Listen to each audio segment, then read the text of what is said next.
despite 3 days of torrential downpour, there will be midweek softball in Stillwater. Hello again, everyone. Welcome to Cowgirl Stadium. I'm Casey Kendrick alongside the All-American Rachel Becker, and this one was in doubt as late as noon. But we will play today. And these two teams, Rachel, have played already once this season. Yeah, the last time Oklahoma State and North Texas matched up, Oklahoma State got the win 10-2. They put up 13 hits on the North Texas pitching staff. Katie Coots with a 5-inning outing, giving up no earned runs. And then Carly Godwin and Rosie Davis both with great offensive performances. So we'll see if Oklahoma State's offense can show back up tonight and do the similar thing. Well, let's talk about the success for North Texas. It's going to depend on Conley. Madison Conley, a sophomore, and she's going to be one of the key figures, batting .355 on the season. Yeah, and Conley came in as a freshman, started here and there, didn't get a ton of playing time, but she worked really hard and developed, absolutely tearing it up this year, hitting .450 in conference play, just putting up some great numbers. Absolutely, she is. And for the Cowgirls behind the dish, they will start with Amanda Hassler, and this young lady has tremendous power, 13 home runs on the season, 27 RBI, and she continues to get better behind the plate as well. And Hassler, the difference maker, transfer from North Carolina State, coming into the Cowgirls lineup this year, bringing a ton of pop, a ton of power, just doing amazing, bringing in tons of RBIs for the Cowgirls offense. Absolutely, and you can see the peak out, and we'll talk more about that coming up as it's North Texas in Stillwater to take on the Cowgirls from Cowgirl Stadium. This is Big 12 on ESPN+. Well, we've got a good old-fashioned showdown going on here in Stillwater. Both teams lined up in their respective baselines. This is a bit of a standoff, and nobody wants to move, even though the umpires are telling both teams that it's time to go to their dugouts, and I'm not sure the umpire knows this is a thing in Stillwater. Neither team responding, and yet we have the pitcher warming up. Riley Crandall is warming up, and he is still telling them to go, and no one is listening. This is something I know you were a part of, right? Yes, Oklahoma State has been doing this for a while now, just refuses to be the first team to leave the foul line, and just they always want to get that W, the first win of the game. I love how the coaches and everyone starts bringing the equipment to the teams. And there we go. We finally have seen that come to an end as Moffitt will lead things off, followed by McNeamer, Simon, Conley, who we mentioned earlier, Bear Paw, Sparks, the former Cowgirl, Nicholson, Moore, and the two sisters, McNeamer getting the start in left field as well. Conley last 5 games batting .438. And let's take a look at the starting pitcher for the Oklahoma State Cowgirls. They will go with Riley Crandall, young lady out of New Mexico, a junior. And when you look at her numbers, she has been oft used at 40 2/3 innings on the year, 27 strikeouts. Yeah, and a lot of those innings coming over the past couple weekends. She's coming back strong after being out for about a month with an injury. She's been pitching really well lately through 5 innings and got the win over Kansas last weekend, just giving up 1 earned run in that outing. We're going to see her throw a lot of curveball. She also mixes in a rise, a screw, and then adjusts timing with the changeup as well.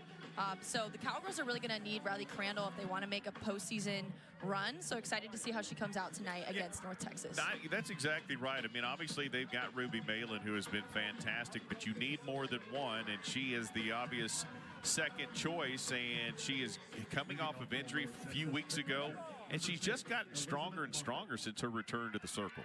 That's exactly right. We saw her throw against Iowa State, threw a couple of really good outings in that series. And then coming in last weekend against Kansas, I definitely anticipated her getting the start today against North Texas, just trying to get her some more innings, build up that strength and stamina, and give her some more confidence going into the end of the season. And a called strike on the leadoff hitter Moffitt, who hits this one back to Bloodworth. Double clutch, throw to first, and there is one gone here in the top of the first. And let's take a look at the defense for the Oklahoma State Cowgirls. For the Cowgirls round the base pads, Edwards, Bloodworth who made that play. Davis, Godwin got the put out at first. Hassler behind the plate. In left, Warsip, Degadigo, Cheese in center, and Tim is in right field, and Riley Crandall is in the circle. One gone, and we are underway. Again, torrential downpours the last 3 days in Stillwater. Not going to keep these two teams from playing as McNeamer steps in, batting .342 on the season.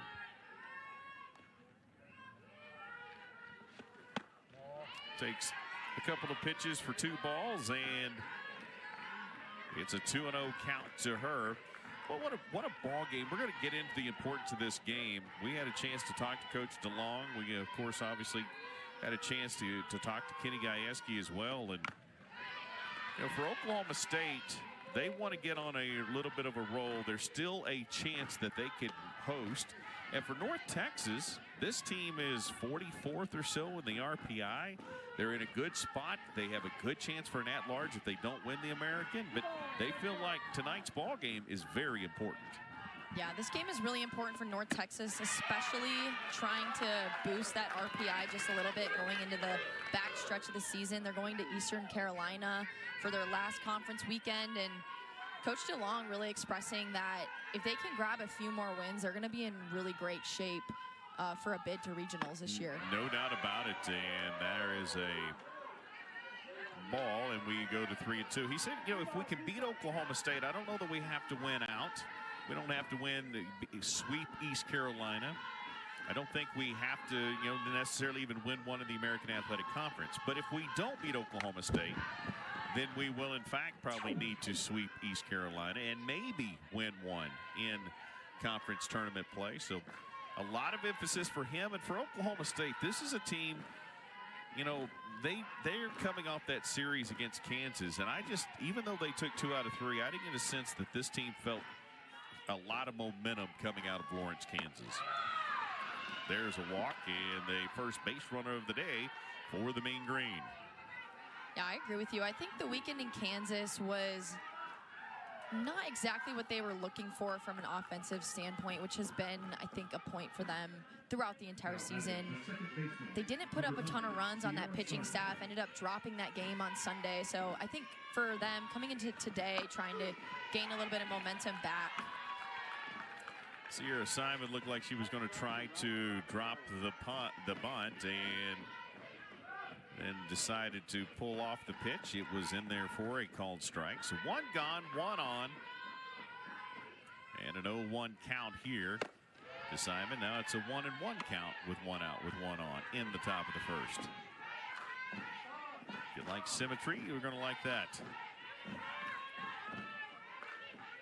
Cowgirls outscored Kansas 4-0, and we'll talk more about the series coming up. But in the first game, 3 unearned runs. Had to go to extras in game 2 and gave up game 3. So this is a team that's trying to find its offensive mojo. It just kind of disappeared on them early in the season. That one spun back. The count will stay at 1-2. Yeah, and on the other hand, North Texas coming off of a tough weekend against South Florida. That last game they played on Sunday, they put up 14 runs. Still ended up losing that game, but the Mean Green came back down 10 runs in the 5th inning to tie up and go to extra innings. So their offense feeling very confident coming into today. Soft roller to Godwin. The runner will advance, but out 2 with a runner at second now for the Mean Green. And yeah, in that ball game, Rachel, I mean, how many times can you say this? They had 19 hits, 38 total bases, and 49 at-bats, and lost. That was one that, you and I got a chance to, as I said, talk to Coach DeLong. You could tell that one kind of stuck in his craw just a little bit. Yeah, Coach DeLong mentioning a couple of games this season, just getting away from them, and thinks he probably could have stole another win from USF, who is at the top, or I think in the 2nd spot in the American Conference. So a big series for them, but still a good showing from their offense, and like he said, very confident coming into today against the Cowgirls. Confident hitter at the plate now, batting .355 as the designated player. And our feature coming in, Madison Conley. Good look at her there. She's behind here 0-2. And Coach said we probably stole 1 or 2 that we shouldn't, but we've given up about 5 that we shouldn't, so we're still down 3, and if we had those 3, we'd already be in the NCAA tournament. So and a lot of emphasis down the stretch here as we get a chance to see an Oklahoma guy started his coaching career in the state of Oklahoma at the high school level. And here's the 0-2. That one a little tall, a Well, it came in very, very fast, a rise ball, and Conley stayed off of it. So the count 1-2 with 2 gone. A runner again at second base here for North Texas. So they get a runner in scoring position to start. But there's a strikeout for Riley Crandall, and the Cowgirls done with that. And we'll go to the bottom of the first. Cowgirls show their bats here in Stillwater as we continue. This is Big 12 on ESPN+. Cowgirls get their first chance at the offensive side of things. Cheese will start things off. Negadillo, followed by Edwards, Davis, Amanda Hassler, Godwin, Tim, Wark, Worsip, and Bloodworth. Amanda Hassler batting has a .717 slugging percentage, which is 5th in Big 12 play this season. And let's take a look at the pitcher for North Texas. The Mean Green will go with Annika Anderson, young lady out of Shawnee, Oklahoma, just a sophomore. And she is 13-4 on the season. She has been used very, very well as well for Coach DeLong. And Anderson coming in from Tulsa last season, throwing a ton of innings for North Texas. She got the sole win for the Mean Green over USF last weekend through the whole seven innings. Gave up no earned runs, so coming off a super good outing. She's going to throw with pretty good velocity, about 64 to 67. Heavy side to side, so a lot of curve and screwball. She's also going to mix in a rise ball and big changeup as well. And she starts out with a strike on Cheese. That one misses, and the count evens up at 1-1. When you look at the Mean Green, and you look at their pitching efforts on the season, as that one is hit to third, and a easy play over there for McNeemer. As we take a look at the defense for the Mean Green.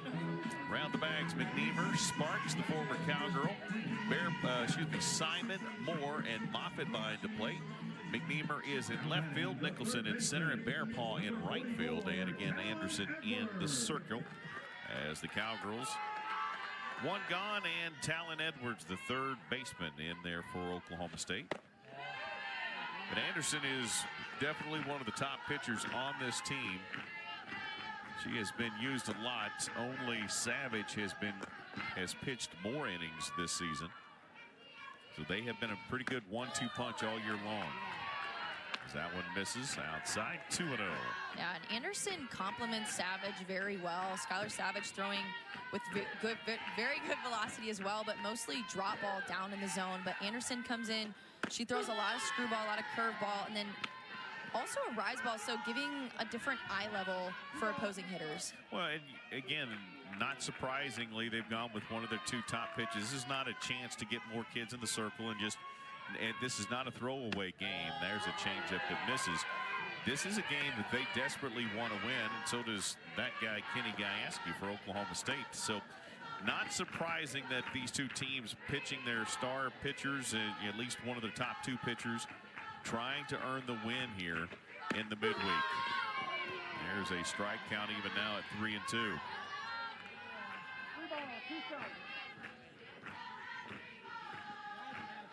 Yeah, and I know a big focus for this North Texas pitching staff today from Coach DeLong was to keep the ball in the strike zone, but not too much in the strike zone. They've been giving up a lot of free passes lately, whether that's walks, errors, just letting a lot of opponents get people on base, and they really need to cut that down today. So we're going to see Anderson hitting the corners of the plate, trying to limit some walks there, but Talon Edwards doing a good job getting on base. You know, and that's the double-edged sword when you're facing a lineup like Oklahoma State has, is you cannot give up free passes, but you also have to be very careful. But you almost got a sense of major frustration from Coach DeLong in the number of walks that they have given up this season as Rosie Davis gets an opportunity. He just seemed a little out of sorts with some of the free passes that they had allowed this year. Yeah, you never want to give good teams extra base runners that, yes, they're earning the walk, but it's kind of just a free runner for them and a really good opportunity for them to get someone into scoring position. And when you play a team like Oklahoma State, they're going to capitalize when they have free passes and free runners on base. Trying to see if Rosie Davis will chase 2 off the plate. She does not count, goes to 2-0. This is a very good team in North Texas. 34-16 on the season. They're 16-8 in the American. They sit in third right now with one series left. And that one finally does come over the river. Just enough to catch that plate, and the count goes to 2-1. Cowgirls have a base runner. North Texas had a runner in scoring position at the top of the opener. And there's an off speed that also connects outside. Fell behind 2-0 to Anderson. Comes right back with a fastball on the outside, then a changeup, and the count even at 2-2. That one back where the first two pitches were, almost exactly the same spot, setting her up, but Rosie being very disciplined. So 5 pitches so far, 3-2 count, and Rosie has not swung at anything. And she takes ball 4. So didn't swing at anything out of the plate or in the zone, but draws that walk, and the Cowgirls have back-to-back walks, and now with runners at first and second. Davis with a good approach there. I like how she took that changeup on the outer half that got called a strike. That's definitely not a pitch you want to swing at in a hitter's count. So just being a smart hitter, staying disciplined early. And Anderson just, I think, needing to settle into this game a little bit. It is early in the game, and we know they're working on finding the zone today, so I'm sure she's going to start to dial it in pretty soon. Rosie Davis's 24th walk to lead Oklahoma State on the season. The previous walk was to Talon Edwards, her 19th. She's second on the team. And the Cowgirls now have their power hitter, the 4-hole hitter, Amanda Hassler, the catcher, will step in for Oklahoma State with one gone. Change up, and she was out in front of it. Little off speed, pitched her backwards, and Hassler she saw it coming, and she got around a little early. It's a good pitch there for Anderson.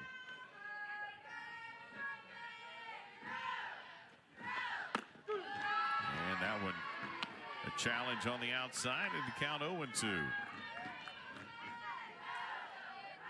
Nowhere really to start putting them. You got to start attacking, and give Anderson credit. She's come right after Hassler here. 0-2 off speed, off the plates. Hassler staying home that time.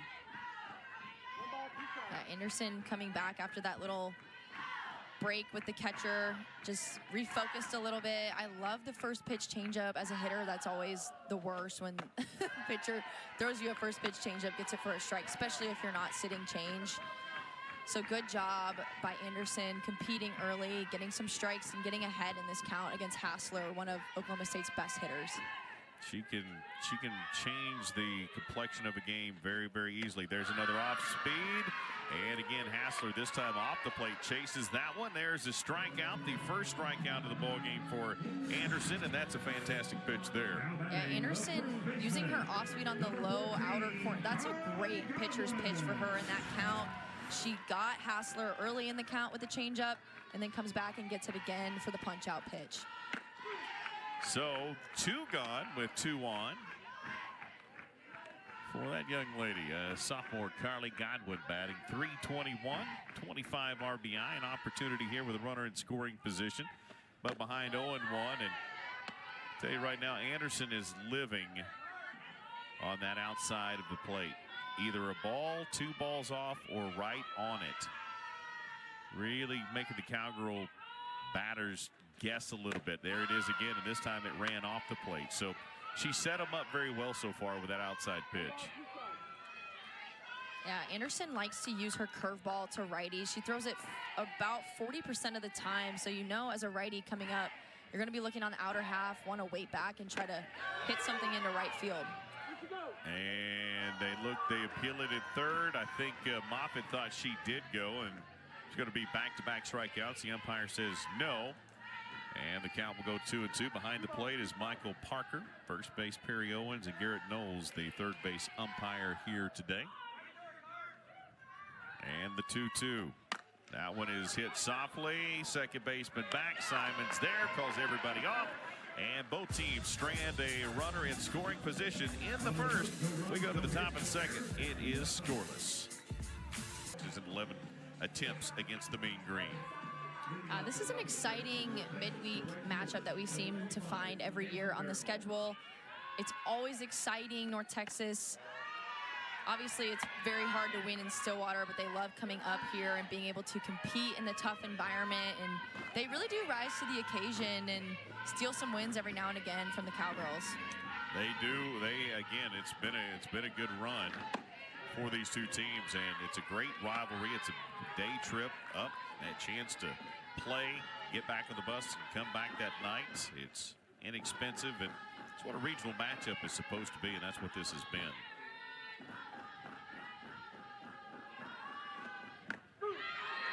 There is a strike to number 25, the right fielder, Caleb Bearpaw. There's Riley Crandall wearing the pink. It is Pink Out Day here or Pink Day, I should say, in Stillwater, as that one is hit, and coming on is Cheese. That's a shallow center shot, and out number 1 in the top of the second as Cheese comes in and makes the play. Good communication out there. Yeah, high fly ball. I know this is kind of a tough time to play with the sun here at Cowgirl Stadium, and we saw some miscues with that a couple weeks ago against Iowa State. Just having a lot of trouble with the fly balls in the sun, and usually it's pretty windy. It's not today, luckily, but another one hit. This one a little sharper, but just drifting a little farther left and a little quicker getting there. But a second out for the center fielder for Oklahoma State. That was the former Cowgirl shortstop state. Try that again. Tatum Sparks, who popped that one out to center field. Yeah, Crandall making quick work of those two hitters, Bearpaw and Sparks, just getting ahead, using her rise ball, which has that up spin to it. So when batters swing, they tend to get underneath it and hit a lot of pop-ups to the Cowgirls defense. North Texas already 2 gone, 2 up, 2 down here in the top of the second so far. There's a swing and a miss for Nicholson. It was way out in front of that one. We were just talking to Brian, who's the new CD, and we're just glad to have finally somebody who knows what they're doing back there. When the Cowgirl, when the pitcher gets that first pitch strike, it's been really good for whoever's throwing in the circle. Yeah, getting ahead in the count has led to, I'm pretty sure, all of the outs so far in this game. And then when the pitcher falls behind in the count, those have been the 3 walks that we've seen so far. So definitely important to get ahead early. Cheese, 1, 2, 3, makes 3 putouts in the top of the second. And the Mean Green go down 1, 2, 3 here in the top of 2. Bottom 2 straight up. More perfectly offensively and defensively when you allow that many free passes. Yeah, it just puts a lot more pressure on your offense whenever you're giving up free passes, and then teams are able to move runners around and scratch more runs across. Just the free passes makes it a lot easier on an opposing offense to get up on you, and then it just puts more pressure on your team to just need to put up a ton of runs to get wins. She got, after back-to-back walks, got a strikeout and a pop-out and got out of it. But, again, forcing your defense to play even better behind you. And this young lady, Claire Tim, would like to lead things off well for the Cowgirls in the bottom of 2. Right fielder, 18, Claire Tim, the junior. Batting .224. She's had a walk-off this season. Has good power, probably has not been as consistent as she would like to be on the year. You know, I like history. North Texas, once upon a time, was North Texas State. Changed that name, I believe, in the 70s. And then they were known as the Eagles. And they became the Mean Green when a wife of a coach started telling her team that was in green that, come on, let's be mean, green. And the coach thought it was corny, but it didn't matter. She created a chant. It caught on. Then later they had Mean Joe Green, one of probably the most heralded player to ever play at North Texas. And they eventually adopted the Mean Green over the Eagles. So now, you know. The more you know. That one is hit out to left field. Not moving at all is McNeamer as Tim lines out to her.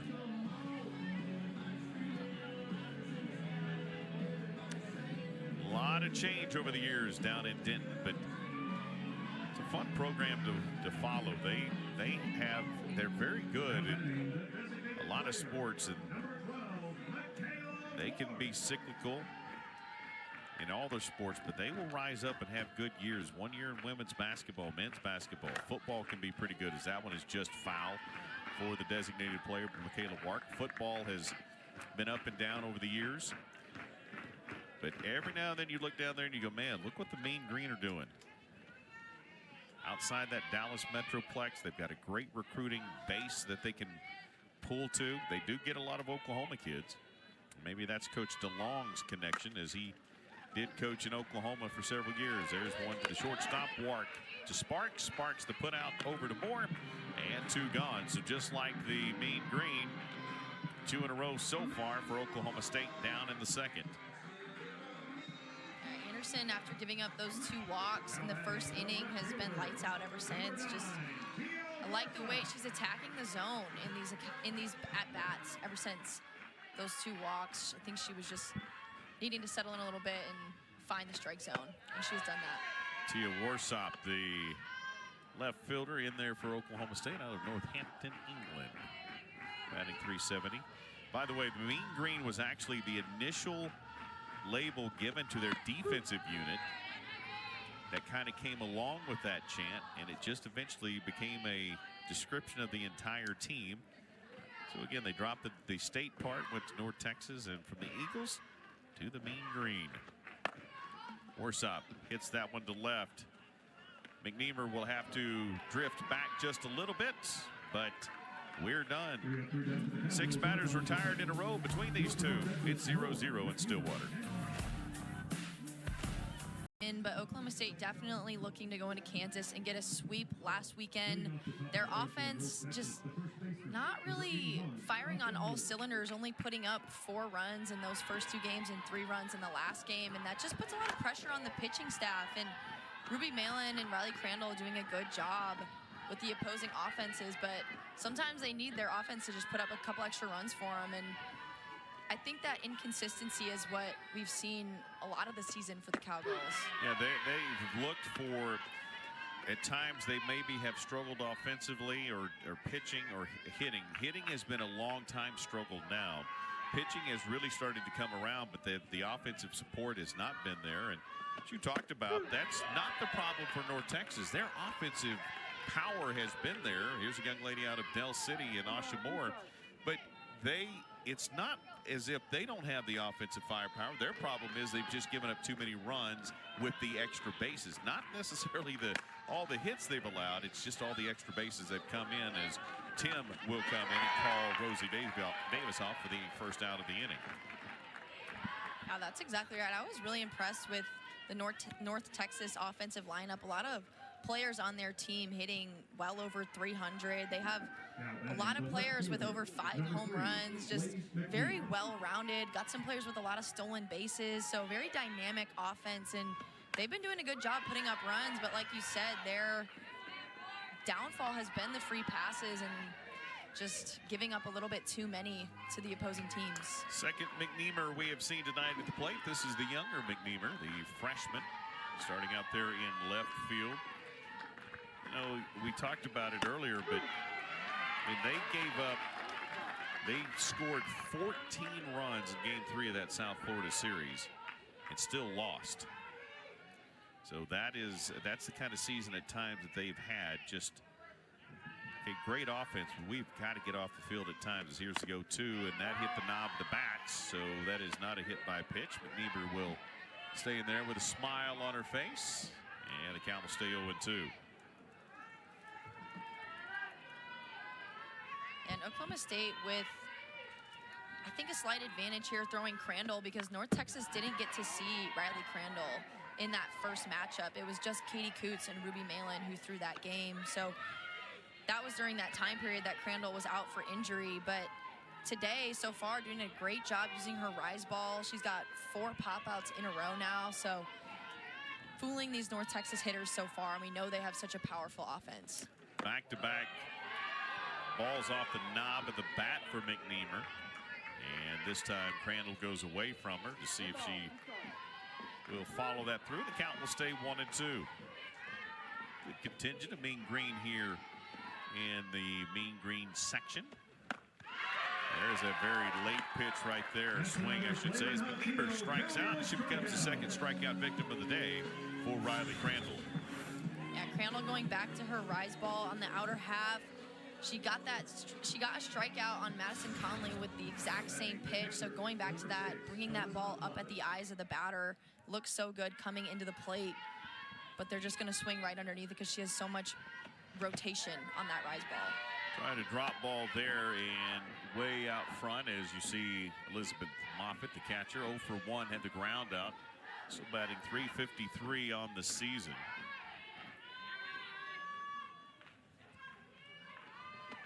Two gone, and she hits that one into the dirt. Hassler will have to track it down. Hassler in all pink back there behind the dish, the helmet, the chest plate, shin guards, all of it on Pink Day here in Stillwater. Riley Crandall right now is throwing some gas. They are not catching up to that at all. They are way behind, and it feels like her fastball's gotten faster since that first inning. Crandall really just dealing right now, trusting her stuff, trusting her spin, and just getting a lot of easy outs from this North Texas offense. Well, Cheese had one put out the first time these two teams played. She's already got 4 in this one through 3. We go to the bottom of the third. It's scoreless in Stillwater. This is Big 12 on ESPN+. Connections that are north of the Red River. That would be Coach DeLong, Conley, Sparks, Bear Paw, Anderson. More 3 kids from Shawnee, 1 from Del City, 1 from Sapulpa. That's a pretty good Oklahoma connection. Oklahoma representing, and those players up on the screen, some of the most prolific for North Texas this season. Anderson, the transfer from Tulsa, and then Bear Paw, Conley, just some of the most outstanding players on this North Texas roster, all coming from the same area, I guess, of Oklahoma. You know, and I think there, again, as I said earlier, this game was in jeopardy up until noon. I had a chance to talk to sports administrator Jesse Martin for Oklahoma State, and they said we're probably going to leave this up to Jesse, or to Coach DeLong, as we see Megan Bloodworth step in for Oklahoma State to start the third. We're going to let him decide, because he's the one that's got to get on a bus, drive up here. It's a 7-hour round trip. And we're going to let him decide whether or not they want to play this game, because it is possible we're not going to get to play. And we got a chance to talk to him, and listen, he's not a big fan of some of the teams down south, but he's from Oklahoma. He's got a lot of young ladies that are from Oklahoma, as we just saw. And I think it was pretty important to him that they got this opportunity against a top 25 team and bringing a lot of these young ladies back home. Definitely, like you said, just Coach DeLong coming from Oklahoma, and a lot of these girls coming from Oklahoma. There's a ton of North Texas fans in the stadium today, so just a homecoming for them a little bit, make it easier for their family and friends to come out. And like you said, just a top matchup for them. They always get really excited to come and play Oklahoma State, even though it is a pretty tough environment and good competition, but that's just what you live for in college softball. No doubt. And the last one was a run rule, but you saw the graphic earlier. This is usually a 2-run type of ball game, as that check swing keeps the count at 2-2. And I mean, they've been more than competitive. Haven't won a lot recently, but they've presented really good challenges for. And this is a good RPI game again for both teams. That's the good part. And there's a good pitch as Bloodworth comes up empty, and a strikeout for Anderson. A great pitch sequence and comeback from Anderson, starting this count 2-0, using her curveball in the outer half the pitch prior, and then coming in with that rise ball, just stretching the zone vertically and horizontally, if you will. Just Anderson, a great at-bat. Love the way she's competing ever since that first inning. That one is fouled off as we go back to the top of the order. For Megan Bloodworth, that was her 12th strikeout. She has the 3rd least amount of strikeouts in the starting lineup today.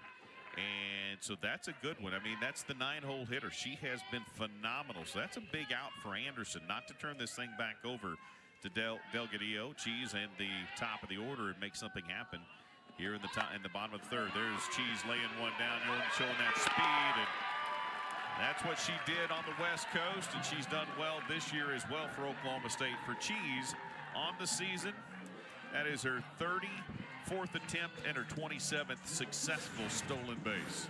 I was definitely anticipating the Cowgirls trying to use some short game, especially with Delgadillo coming up, kind of a short game specialist. Try to put the bunt down, make something happen. That's their first hit of the game. So good job just putting the barrel on the ball and getting the inning started a little bit. You're right about that. It's the first hit of the ball game. So first for Oklahoma State, first for either. And how big is that out now with Bloodworth? If she'd have found a way to get on, we'd have had runners on first, second, maybe third for the Cowgirls, and trying to get out of a jam. But again, working with a little bit of confidence right now is Anderson with that first strikeout, her second of the day, but the first strikeout here in the inning. One gone, 2-0 count here though to Talon Edwards, who did draw the walk the last time up, and Talon Edwards way ahead in the count here at 3-0.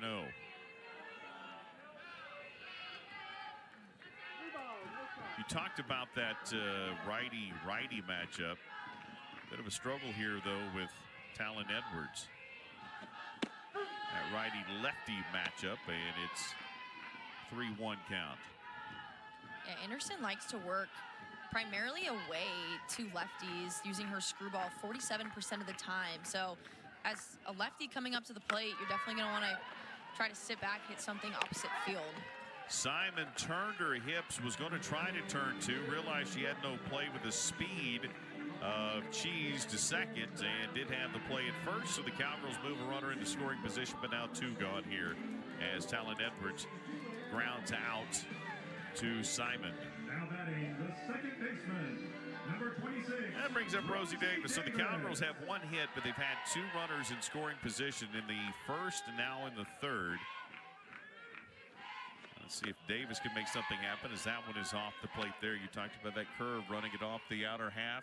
Starts inside, then moves a ball to two balls outside the plate in the river. And that one Rosie let get to the Rapids. Off speed. Good sequence, but she missed. And now the count 2-0. I think that last play shows the importance of speed on the base paths, because Delgadillo being able to just run hard to second base and prevent them getting the lead out at second on that play puts a runner in scoring position for Oklahoma State's RBI leader and a player who's hitting over 400 with runners in scoring position. So a really good opportunity for Oklahoma State to get a run on the board. No doubt. See if she's got the green light on a 3-0. Batting .404 with runners in scoring position. She did, I don't know if she had the green light or not, but she knew it was a ball four and took it. And now the Cowgirls have runners at first and second, but two out with a dangerous Amanda Hassler coming in, and a little bit of bullpen work going on down there for the Mean Green. Young lady out of McKinney, Texas, Cadence Gaddis, getting a little warm-up time in the pen. Big opportunity here for Oklahoma State. They stranded the runner the last time. Hassler swings, fouls it into the backstop. There's foul number one. 3 walks issued on the day for Anderson. And so far, no score, only one hit. So the Cowgirls have not been able to get much done with a runner in scoring position, as that one's high and out of the zone. Hassler batting .250 with runners in scoring position.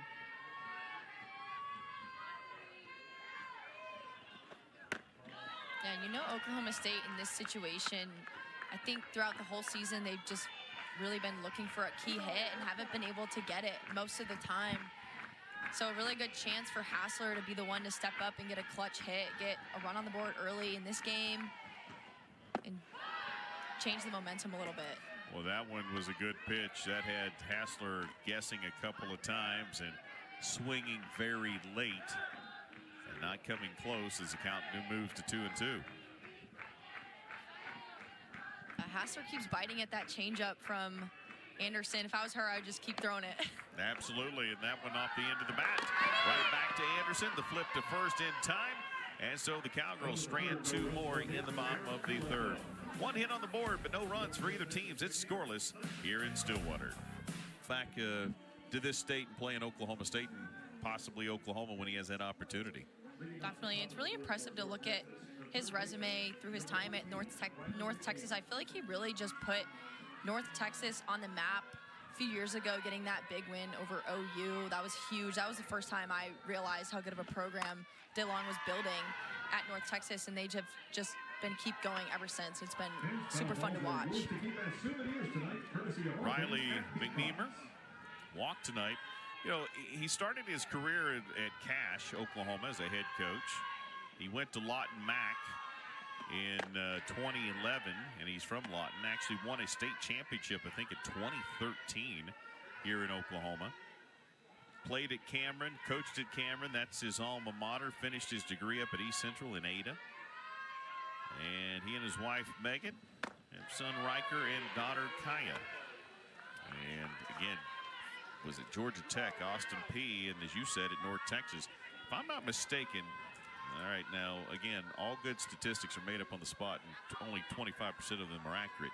But I do believe that he had a young lady that had 21 strikeouts in a ball game, which obviously is the most number of outs you can get in a 7-inning game. As that is flared into right field, and Tim gets that, and that's an accomplishment. Yeah, I believe that was a Hope Trotwine. I think that's how you say her last name. Yeah, you're right there. Yes. Who actually transferred to Oklahoma the next year. That's right. Yep. But yeah, I remember that being. And she didn't face 21 batters. It was more than that, if I remember correctly. But she struck out. Every out was a strikeout in that ball game. It was absolutely incredible. That's a very nice young lady right there. Had the foul ball and turned around and gave it to another young lady, and looked like she was wearing the opposing colors. So sportsmanship in the stands at Cowgirl Stadium.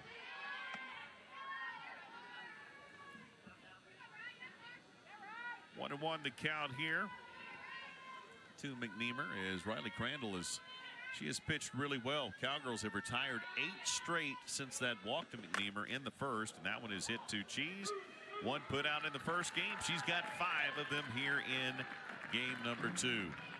Make it 6 flyouts now in this game, and 5 of them, 5 now to Cheese as well. Actually, 6 flyouts and 5 to Cheese. So, as you talked about, she's putting it into place where UNT is just hitting it and flaring it out to center field. Crandall's spinning the ball very well, and she does like to get ahead of batters. Throws a first pitch strike about 65% of the time, which has definitely been helping her today. Just getting a lot of easy pop outs for her defense. Really love her outing so far today. Brings up Sierra Simon. You see her there. Excuse me, that is actually Madison Conley, excuse me, the designated player. And she takes a ball, 2-0. Both teams have been able to get runners to second, but nobody has been at third as of yet. And combined, these two teams are 0 for 6 with runners in scoring position. The Cowgirls 0 for 4 and North Texas 0 for 2. That one is hit sharply, and that's going to be in there for the first hit of the ball game for North Texas, and it will be a double for Conley. Wow, she stretched that out, took a little bit, but she got there, and she's all smiles at second. Yeah, I love how Conley just waited back on this pitch, low in the zone, but still able to get around on it, drive it deep into left field, and get the hitting started for North Texas. I love how pumped she is on second base, trying to get something going with 2 outs. 2-out opportunity, and another runner in scoring position in this game. Again, the two teams combined 0 for 6 in this situation. Let's see if Bearpaw, the young lady out of Shawnee, can change that. The right fielder who flew out her first time.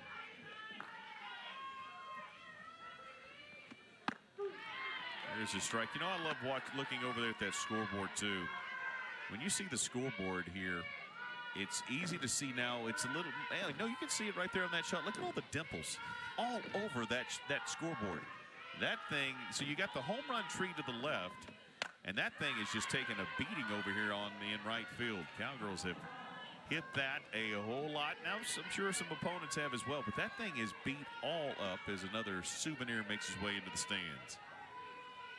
Yeah, it's actually a funny story. On my recruiting visit here, I thought there was a Jumbotron screen underneath that. I was really surprised when I found out it was just the logo. But It is in the works. It is on the way to Cowgirl Stadium as they continue to make renovations here, but not as of yet.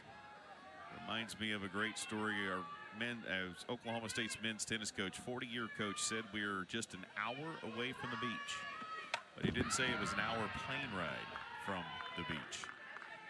So, you know, sometimes you just let players think what they want to think, right, and never correct it.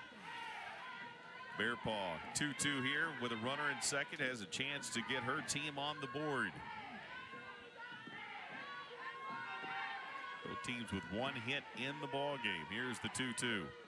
That one is hit sharply, foul past Talon Edwards. Coach Long likes it. Good battle here between Crandall and Bear Paw. Nobody working in the Cowgirl bullpen.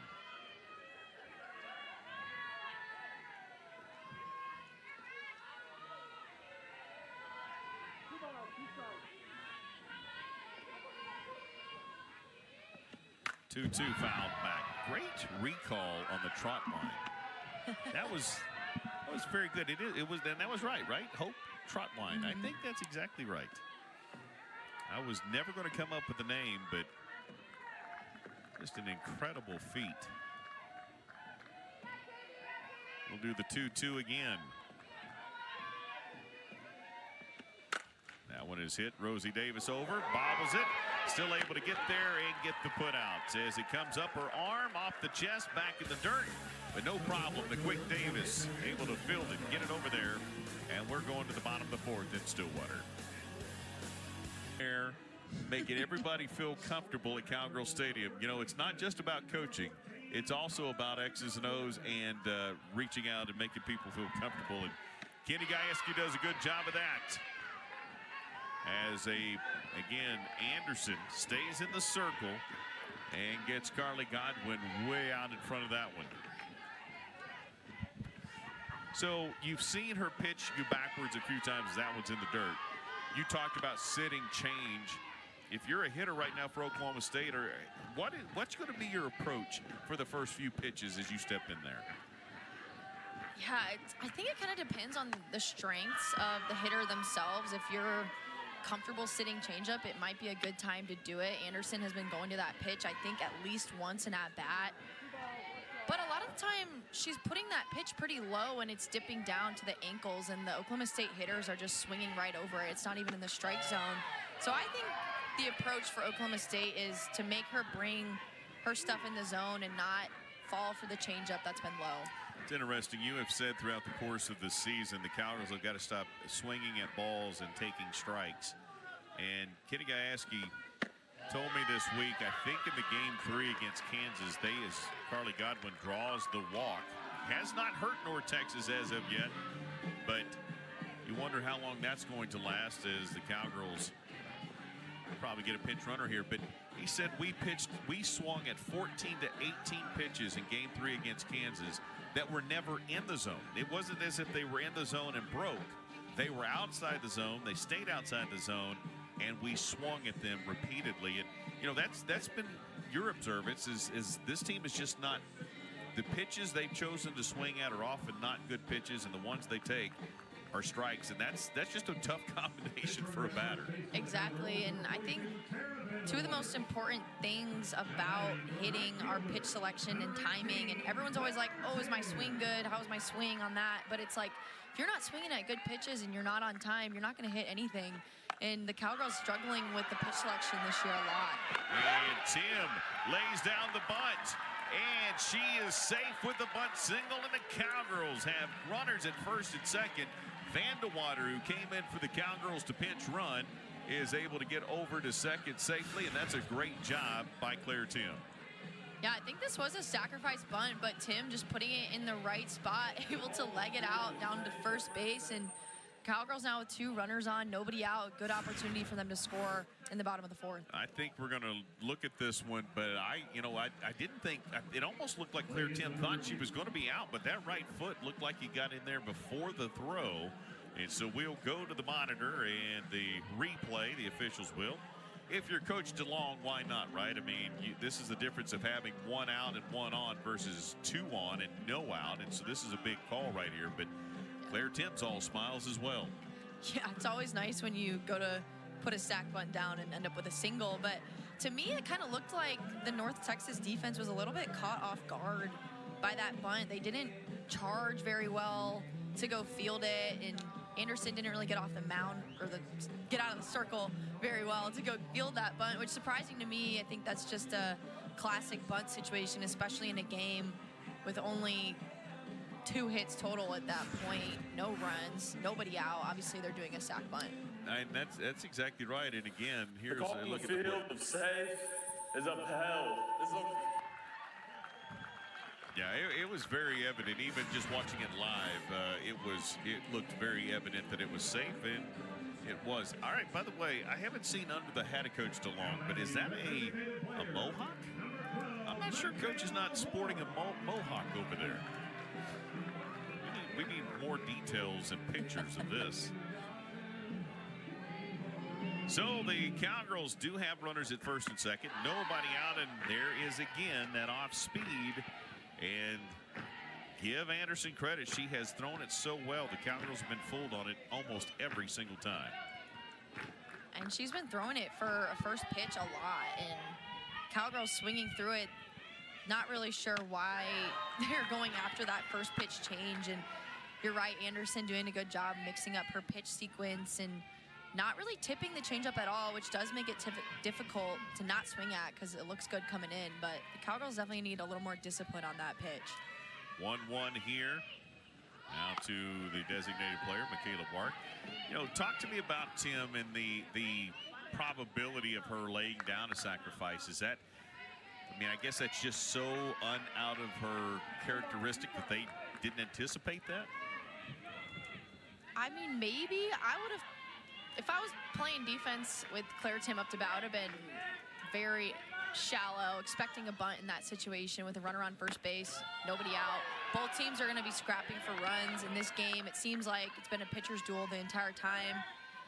Just a classic bunt situation, and she laid it down on the first pitch. So I think kind of a missed opportunity for the North Texas defense. Well, and again, and I would completely agree. Just wanted to get your opinion on it as that one is hit. And that's going to be a bloop into center field, and they're going to be juiced here in the bottom of the fourth. That's going to be a single for Michaela Wark. Got over the head of Sparks in front of Nicholson. And the Cowgirls have runners at all the bags, and the bases are loaded in the bottom of the fourth. Nobody out. Now, this has not been the greatest situation batting-wise for Oklahoma State all season, as Coach is going to come talk things over in the circle. But the production for the Cowgirls, certainly in Big 12 play with bases loaded, it has been a struggle. It has been a struggle. The Cowgirls offense really, like we mentioned earlier, just looking for the key hit. It's been a struggle for them all season long. It seems like they get something going. They get some runners on. You know, they got a walk. The bunt went their way, a little bloop single, and then we've seen it before. It's just 3 unproductive outs in a row. And so I think they are really looking to capitalize on this situation with no outs. This is a really good opportunity for them to shift the momentum of the game entirely and put up a good amount of runs in the bottom of the fourth. Another batter, another pitcher warming up. This time it is Gracie Maloney, a young lady out of Macomb, Michigan, Dakota High School. And a little gamesmanship going on as to who's warming up in the bullpen, but Anderson's going to remain in the game. Bases loaded. And here we go. The Cowgirls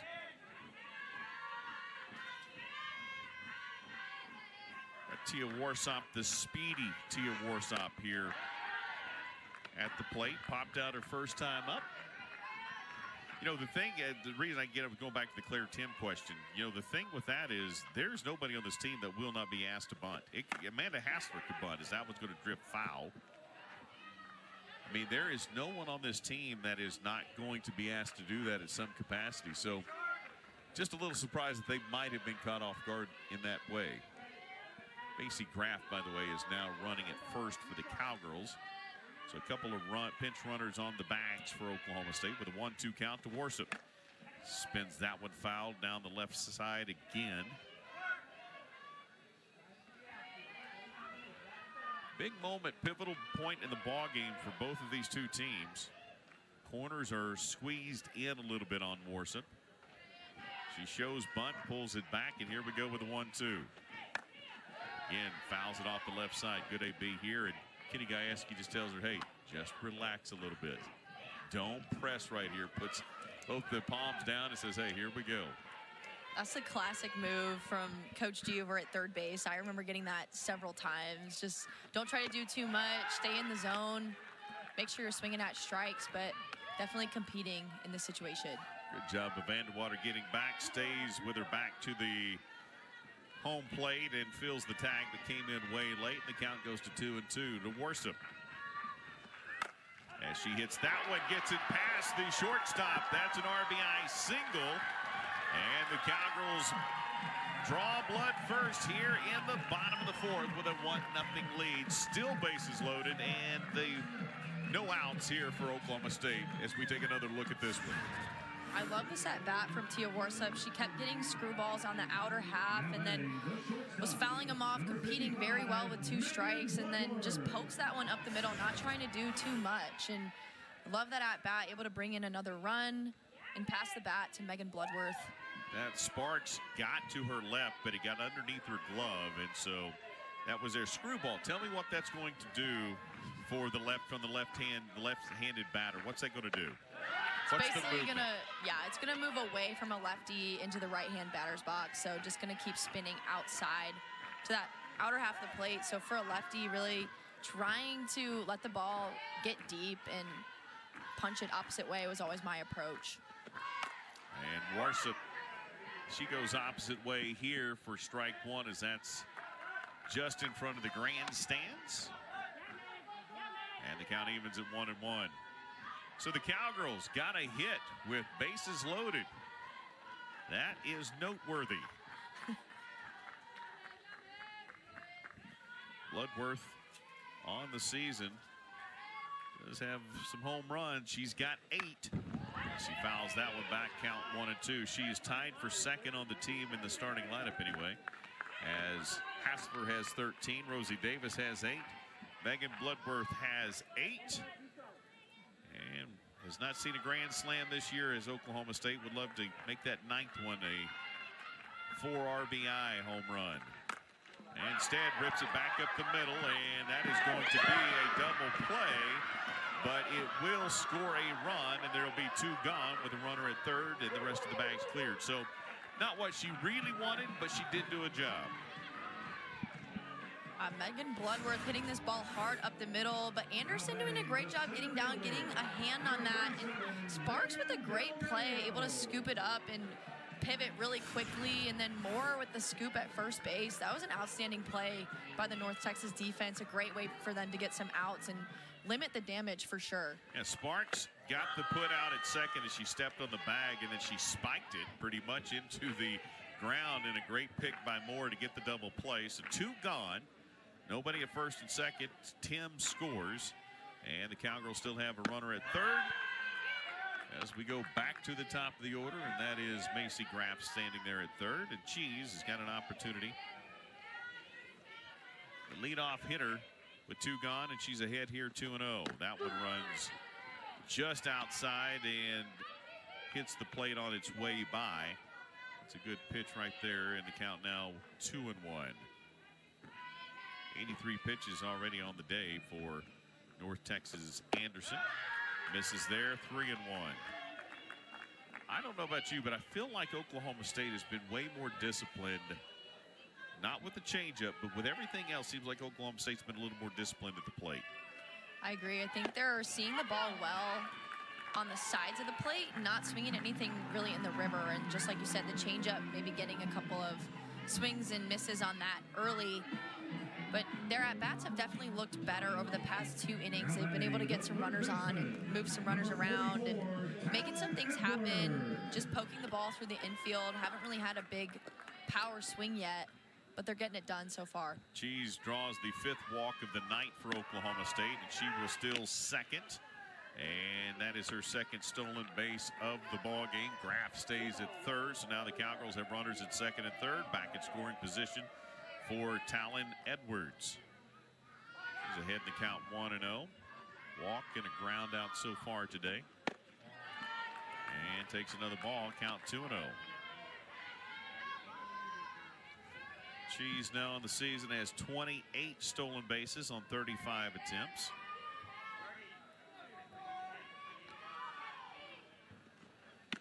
Changeup.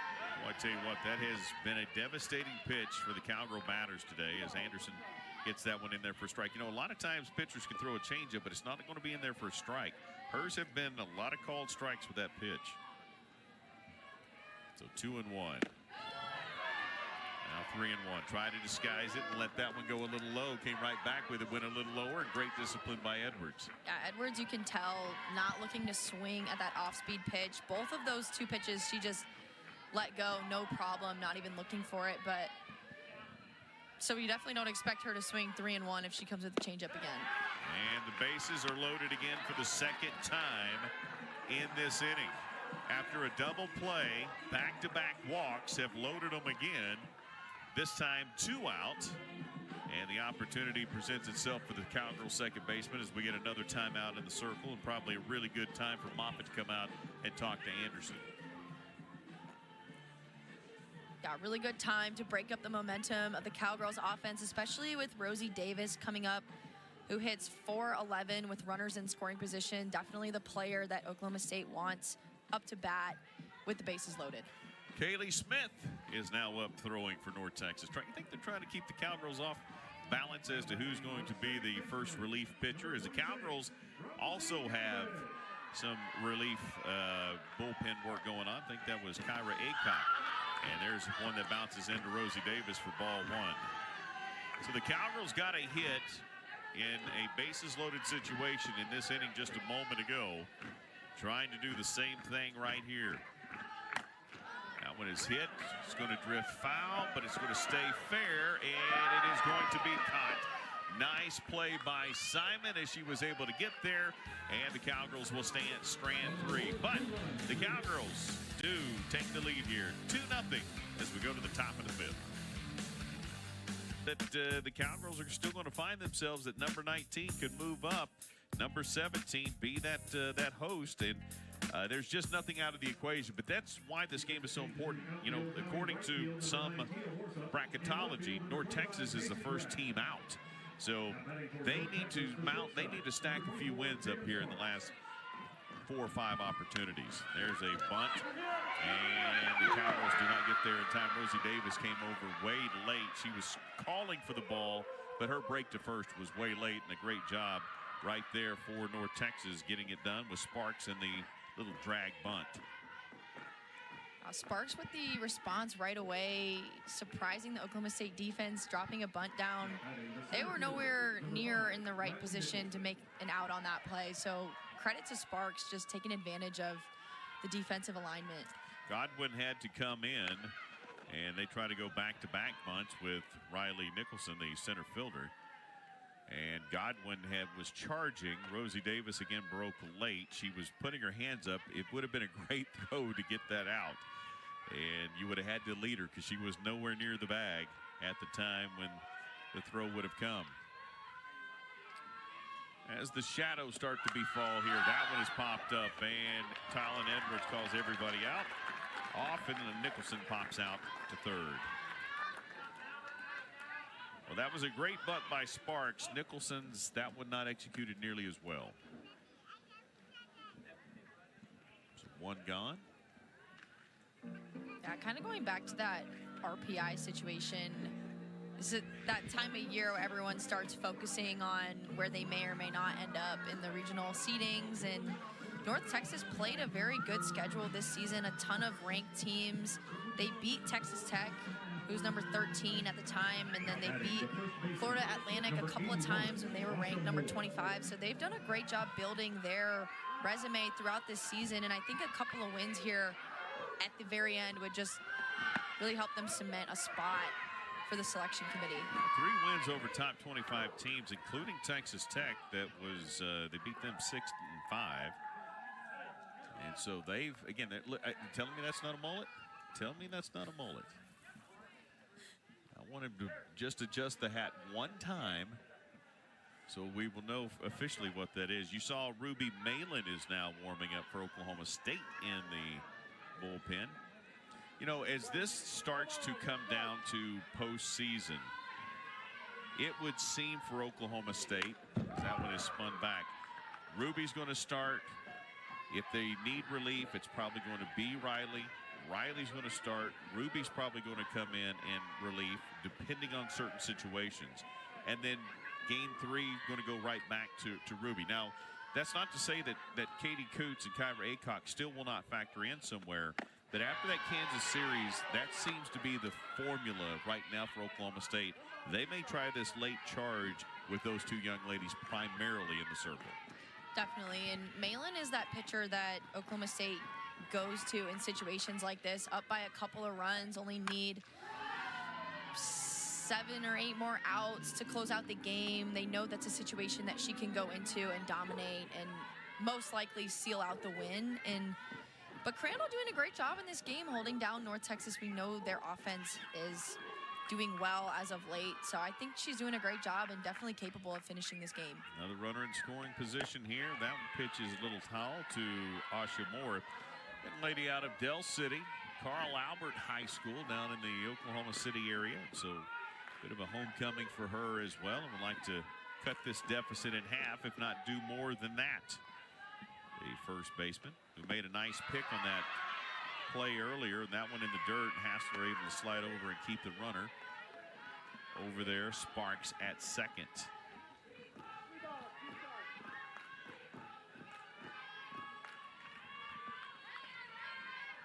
So 3-2 pitch right here for Crandall. Is hit right, and it'll drift out of play. Hit the light pole, in fact, will come back in play, but it is a dead ball as it does connect with the light pole. If you had told me we were going to have shadows on the field and sunshine in Stillwater today, I would have thought you're a very optimistic person. This morning was thunder showers, heavy downpours, lots of lightning and wind, and that is all gone. And there's ball 4. Good AB right there for Moore.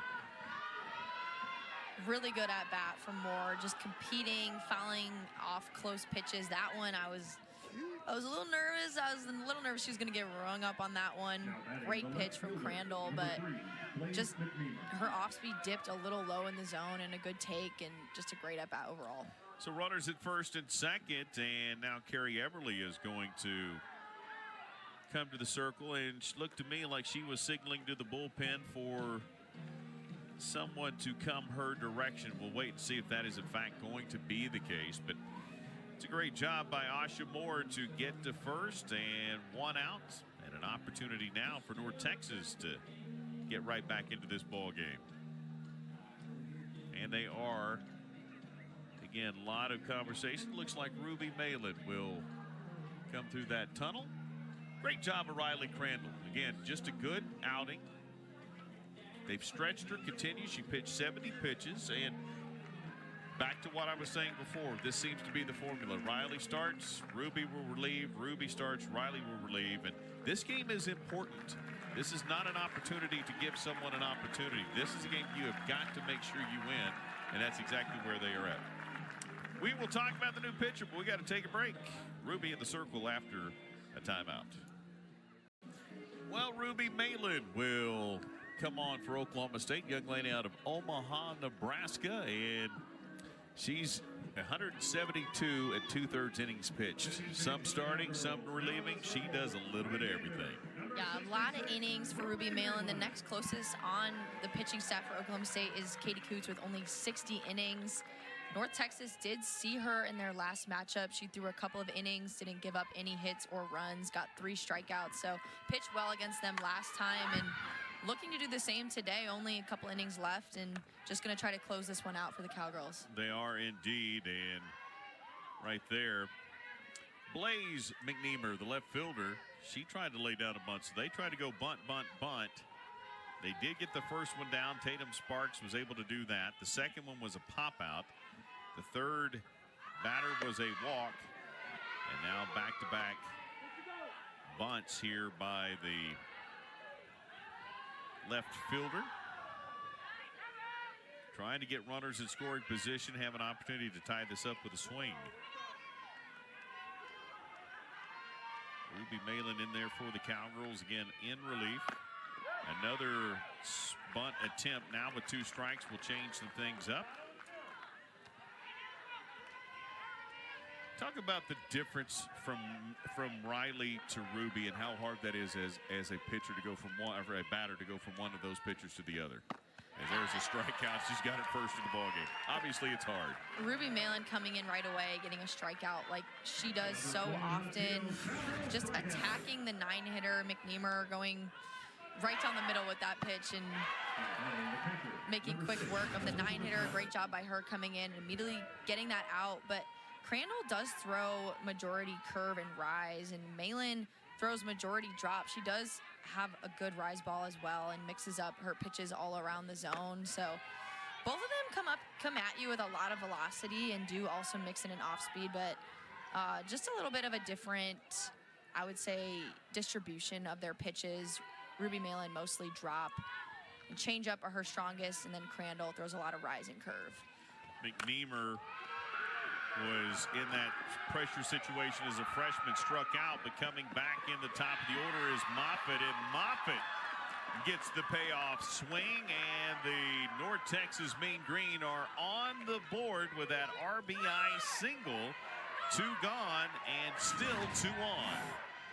Moffitt coming up, taking advantage of this pitch over the heart of the plate. I think a drop ball just a little bit elevated and punching into center field. Really good clutch piece of hitting from her, who has been so hot for North Texas. Just recently got bumped up into that leadoff position and able to get something going for the North Texas offense with 2 outs. Riley McNeamer was trying to make this a lead for North Texas, as it would have been 4-2 if she connected on that one. She swung out of her shoes, and she's behind 0-2. Swinging on the first pitch, takes the second. It's 0-2 to her, and Riley falling behind to Ruby Malin, who's obviously not happy giving up that RBI single. 2-1 here in Stillwater. Much different than before. There's a strikeout, and back to 2 out of 3 batters going down with a K as Ruby Malin. Really dominating that top spot throughout the entire season, and I love how Arizona and Arizona State both coming in new to the conference and just showing up and playing so well throughout the season and ending up near the top of the leaderboard. May 7th begins the Big 12 tournament, and the top 5 teams will get a bye. And the Cowgirls still have a chance to finish in the top 5. But got a little bit of work to do as there's a deep ball, deep shot, and it is over the wall. Bearpaw ran into the wall and sound the horn. The Cowgirls, Amanda Hassler, leads off the bottom of the 5th with a touch-em-all home run. That ball carried forever into right field. That's a shot by Hassler. That just shows the strength of Amanda Hassler, just muscling this ball out into right field. I was so surprised that got over the fence, because to me, when I saw that ball off the bat, it looked like she missed it. And her swing just so powerful, and she's so strong, just able to completely mishit it and still get it over the right field fence is outstanding. Amazing right there. 14th home run of the season. And Amanda Hassler, again, I thought the other part of that was, I thought Bearpaw seemed to feel like it just looked like she was tracking it, right? It felt like she thought she had room, but it just got over that right field wall as she collided with the regional graphics on the wall and the padding, and the Cowgirls now lead at 3-1 as Carly Godwin will get an opportunity. Again, great effort by that young lady right there. Sacrificed herself flying into that wall, but it was just a little too deep. That one is hit right side, and that'll be strike number 2. It's almost, As if that ball was just placed perfectly, too, because the fence really does come in on the foul poles down right field and left field. And it was just barely got over the fence. Like you said, Bearpaw tracking it really well out there. But if that ball goes any further left, right, it's not going to get over that wall. But you said that fence looked tailor-made for that home run. 2-2. High and away, 3-2. This is a young lady that really needs to get on track for Oklahoma State. Yeah, Carly Godwin just had an outstanding freshman year here at Oklahoma State. And this year, struggling a little bit. There have been times where she's been lights out and hitting the ball super hard, just like she did on that pitch. And I think someone they're going to need going into postseason to really just heat up and spark their offense. And I'm not sure that wasn't one of those changeups, but she let it travel. She stayed off of it, and she's able to get the signal and knock it back up. And it looks like we're finally going to have that pitching change for North Texas, as Annika Anderson did a really good job and kept the Cowgirls off balance, but they did score 2 in the 4th, 1 in the 5th, and she will come out here in this one. New pitcher after the break.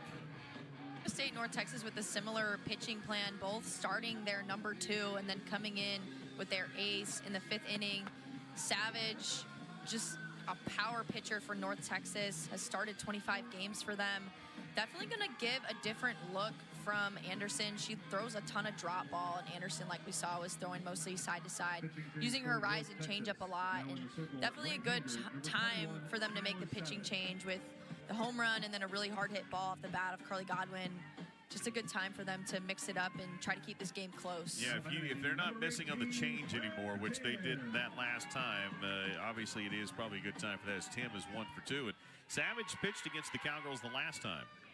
She threw a couple innings last matchup against the Cowgirls, gave up 6 earned runs in only a couple innings of work, only 1 strikeout, so didn't have her best stuff that last time, but she is that steady ace for North Texas, so I like them going back to her, giving her the ball, giving her an opportunity to shut down the Cowgirls offense. A little more ready this time for a bunt attempt by Claire Tim. They were not last time. She got that bunt single down and was safe at first. We had the review, and she was clearly safe as that ball gets by the catcher Moffitt, and that will allow Godwin to advance to second. So the Cowgirls have a runner at second, nobody outs. A home run to lead this thing off here in the bottom of the 5th with Hassler. And now a 1-1 count to Claire Tim. Not trying to move anybody over now. Now she's in a situation where she can try to score someone, and that one gets by Sparks. And that will score Godwin. And another single, this time an RBI single for Claire Tim, who has back-to-back hits for Oklahoma State.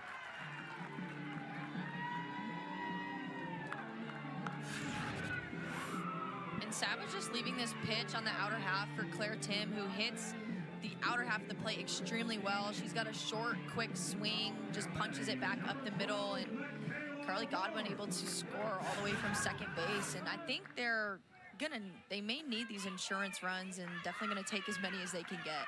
You know, again, you had the bases loaded twice in the bottom of the 4th, and you only scored 2. So you maybe feel like you left some meat on the bones. But right here, you've gotten 2 more, and you got an opportunity as the Cowgirls bring in Michaela Wark. And again, the numbers are getting better with runners in scoring position for Oklahoma State tonight. Oklahoma State now 3 for 8 tonight with runners in scoring position, so finally able to get some offense going, finally able to get some clutch hits, bring some runners around. So they start with a home run, then back-to-back singles. And the pass ball allowed Godwin to get in scoring position, so that single scored 1. So only 1 on, but a couple more across. And Michaela Wark lays down the bunt. Another runner in scoring position for Oklahoma State as Claire Tim will scamper down to second. 1 gone, and the Cowgirls, you said earlier, playing small ball and manufacturing a few runs right now. And Michaela Wark is one of the best power hitters on this Oklahoma State team. She's got 6 home runs this year, but they want to move runners into scoring position, play a little bit of team offense, and just scrap as many runs across as they can at this point. So using her to move Claire Tim over to second. It goes back to what I said earlier. There's nobody on this team that is too good to bunt. Can't be asked to bunt. Michaela Wark, who's got Amanda Hassler, who's got 14 home runs on the season, has been asked to bunt. And when you get into a one-run game, inning 6 against a top 4 or 5 team, if you're in Oklahoma City or you're in a super regional or even in a regional, you have to be able to manufacture those runs. And so they've called upon everybody to be a team player today, as Warsop will try to continue that for Oklahoma State. But everybody's got to be able to do those things. That's exactly right. It just shows the importance of being able to come in and lay a bunt down. So any younger players listening, please work on your bunting and just make that something that you can get really good at and that your coach feels confident giving you the bunt sign, because it is an extremely important skill, an underrated skill, something that you practice every single day in college and just gonna get you playing time. If you're reliable enough to go in there and put a bunt down, move runners over, or even get a hit every now and again, it's huge. No doubt it is. And the ability to create offense is going to get you on the field more times than not. As Warsop that time popped out to Sparks, the former Cowgirl. And that brings up the bottom of the order for the Cowgirls. Megan Bloodworth here. 1-0 count to her with 2 gone, runner at second, and that's ball 2.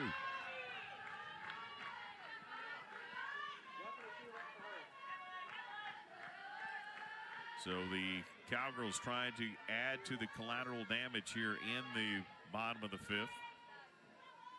7 hits for the Cowgirls, 3 now for North Texas. That one is outside, 3-0. You asked earlier about being careful with some hitters. You know, you don't think about not being careful with a 9-hole hitter, right? But you better be careful with Megan Bloodworth.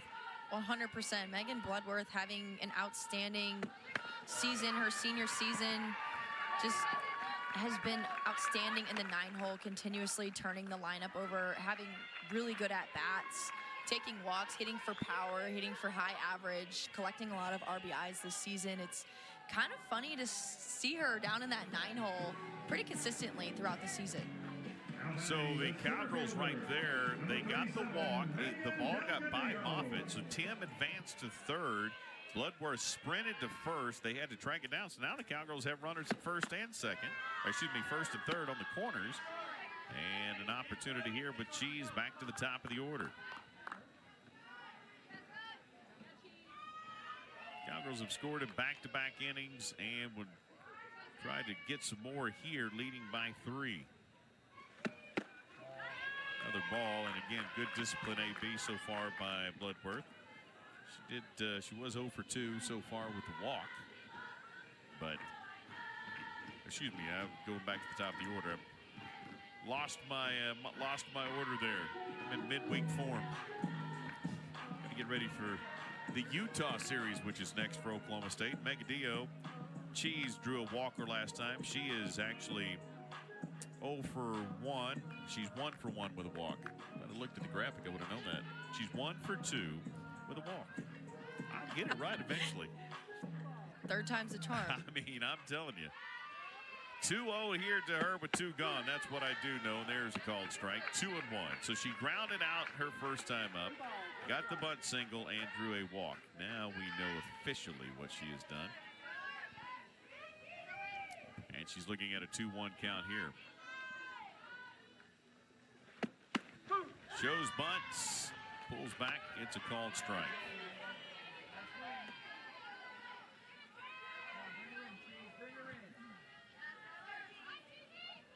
.375 with runners in scoring position. She's batting an amazing .487 with 2 outs.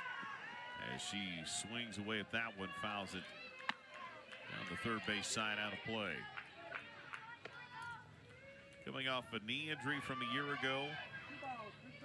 Would seem to be back almost, if not completely back to full speed. I don't know if she would tell you that she is or not, but if you didn't know any better, you'd say she is absolutely running before pre-injuries. That one is spun left, and that is out of play. Good effort there by McNeamer. She cannot get there. Katie Coots is up throwing for the Cowgirls, just left of McNeamer. I have a feeling we're going to see Ruby, though, come in and finish this game out. There's a check swing foul.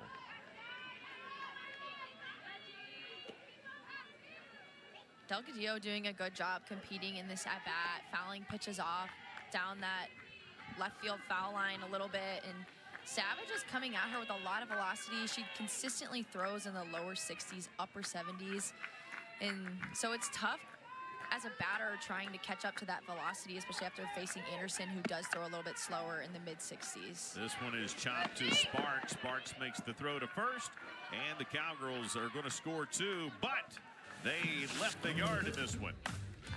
Amanda Hassler taking this pitch right over the right field wall, taking this game to the top of the 6th. They solidify their resume heading into postseason. And not sure if that was called foul or not.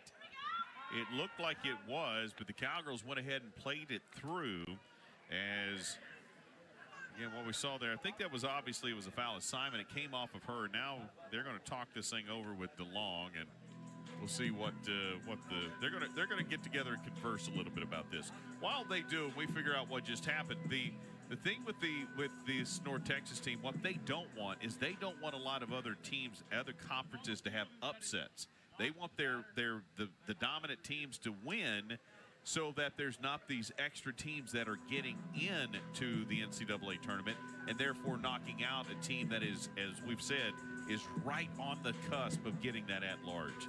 That's exactly right. It's just like a game of chess. Like, all the pieces keep getting moved around. Like, I know he mentioned GCU, Grand Canyon. If they're able to hold strong in their conference, then another team in that conference isn't going to be able to get a bid and maybe steal one that could go to a team in the American. They're hoping to definitely get 3 strong bids out of that conference. Let's see what happened here. Again, they're going to review this, and it looked like it was a foul ball. And here's what's interesting. It's to the advantage of North Texas if it is called foul because she's not out. Oklahoma State would get the out, but I did not see Kenny Gajewski initiate this. This may be an umpire-initiated review. We'll see. Have to wait and see. Definitely could be, because I saw the first base umpire make the out signal over at first, but I thought I saw the home plate umpire signal it was foul ball. So, and once he calls foul, right, I think we've got the call, but Kenny Gajewski, you could hear him yelling from the dugout, play it out, and the Cowgirls did and got the throw. As we see again, home plate umpire Michael Parker. And the other 2 umpires, Perry Owen and Garrett Knowles. And now an explanation to Kenny. More activity in the North Texas bullpen, and gamesmanship or not, we'll have to wait and see. The only way, as you see, that's Gracie Maloney. I'm not sure that now if the game gets away from them, they may go with a different pitcher. And if the Cowgirls are able to open this thing up, they may go with a different pitcher. Otherwise, if this is a 1, 2, 3 run game through going to the 7th, I have a feeling the Cowgirls are going to stay with Ruby Malin.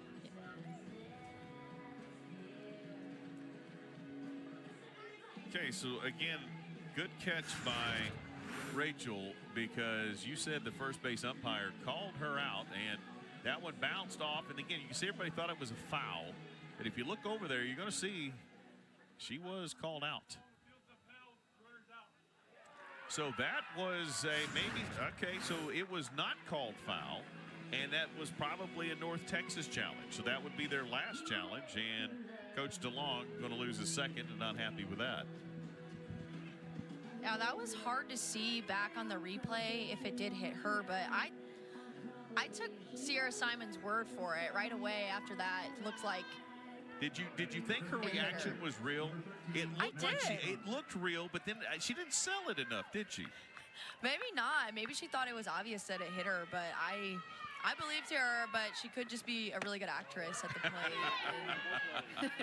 Well, if you know that you're going to be thrown out, you're that good. That's pretty good, as Madison Conley will step in, batting .357. So that most likely was a review initiated by Coach DeLong. And again, that'll be his second. And North Texas has exhausted their challenges here in this ball game. I thought the home plate umpire had called foul. Her reaction certainly seemed to be foul, and maybe I just made that anticipation. As there's a strike on the inner half and on the hands of Conley. Going back to your point, though, I really do think that North Texas is just getting some of their younger pitchers up in the bullpen to throw some pitches, and definitely not looking to make a switch from Savage in this game. That one misses on the outside, 2-2. How about the wherewithal from the dugout to tell the Cowgirls to play that through because of the reaction again of Simon? The Cowgirls quit too. They were buying it as well. That's a good lesson to play it all the way through, 100%. right? 100%. There's a big cut and a strikeout. That's the second strikeout for Conley in the ball game, and it's a great job by Ruby Malin to get her second strikeout of the ball game. Malin attacking Conley, who's been so hot for North Texas with this rise ball. That pitch comes in at your elbows, and you can see it at your eyes. It looks so good, and Malin with so much spin and velocity coming at you, it just is a really good strikeout pitch for her. Kaylin Bearpaw, the right fielder, steps in for North Texas, and a swing and a miss. Ruby's got them chasing right now. See, she's thrown a few off the plate, and they're kind of almost guessing. And when they have been right in their guess, they've been behind it. That one is actually pretty well done there. Bearpaw gets the barrel on that one, but spins it over the top of the press box. This is where Ruby Malin does so well up in the count 0-2. She can either go way up in the zone with her rise or throw something that spins down towards your ankles, and that's the toughest part about hitting off of her. The 0-2 throws that one outside with the nod, and knew that was going to be a throwaway pitch. But you know, for her, knowing that Riley is back and Riley is very, very capable, that's also got to give Ruby some confidence that she doesn't have to pitch every inning and she doesn't have to be perfect. And it's the other reason why the offense is so important. When you're a pitcher and you know there's no offense, you feel like you have to make every perfect pitch, which can get you in trouble. And things slowly coming together for Ruby Malin in Oklahoma State, where maybe she doesn't feel like she has to be perfect all the time. Yeah, I know Crandall coming back was something that the Oklahoma State coaching staff and just their teammates over there were super excited for. She was a very high-profile transfer coming in, just like Ruby Malin. And I think they were leaning on having that 1-2 punch this whole season, and now that she's been back and really doing well after her injury, it's just been a huge confidence boost, I think, for the whole team, and especially Ruby Malin, just knowing she's probably not going to have to throw as many innings as she was while she was out with that injury. Bearpaw, I agree with that entirely, is Bearpaw took one off the, I'm not sure where she was hit, but the umpire checking on her, showing her toughness. I'm not sure, it looked initially like it was, got her on the hand. And she stays in there, swings away, and the count stays at 1-2. Now 2-2 is that with rise ball. She left alone and let it go out of the zone.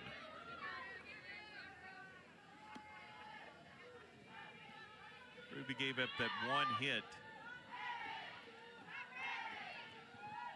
It was not her run that she allowed.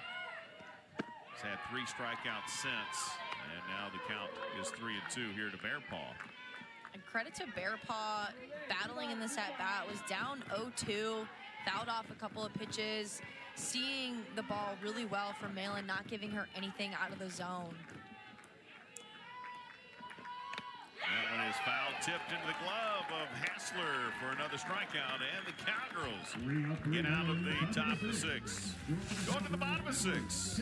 3-run lead for Oklahoma State in Stillwater. This is Big 12 on ESPN. About how they got here. Yeah, it was a pitcher's duel for the first 3 innings, but then Tia Warsop able to break open the scoring. Megan Bloodworth with another RBI there, but love the immediate response by North Texas and Moffitt able to get an RBI, but Hassler here with his home run and Claire Tim again with some more insurance runs for Oklahoma State.